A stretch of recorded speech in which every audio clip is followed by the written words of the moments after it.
Monsieur le Premier ministre, vous nous faites honte.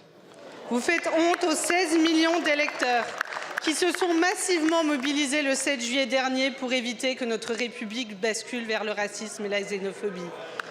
Vous nous trahissez quand vous utilisez les mots d'apport étranger.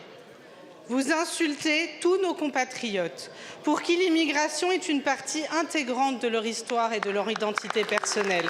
Quand vous parlez de submersion migratoire. Et Monsieur le Premier ministre, vous mentez quand vous dites que vous répondiez à une question sur Mayotte.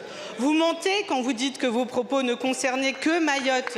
Je vous cite, vous avez dit « Dans un certain nombre de villes ou de régions, ont ce sentiment » au pluriel. Et vous mentez quand vous dites que vos propos sont fondés sur le réel, ce ne sont que fantasmes et complotisme.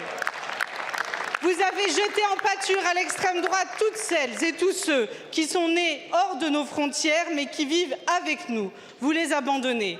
Vous les abandonnez par votre silence assourdissant face à la fermeture de 6 500 places d'hébergement d'urgence pour demandeurs d'asile. Par votre acquiescement coupable au durcissement des conditions de régularisation, les condamnant à la clandestinité. Monsieur le Premier ministre, réagissez et je vous le demande solennellement. Présentez vos excuses. C'est une querelle de mots, c'est un différend profond sur ce que signifie notre République.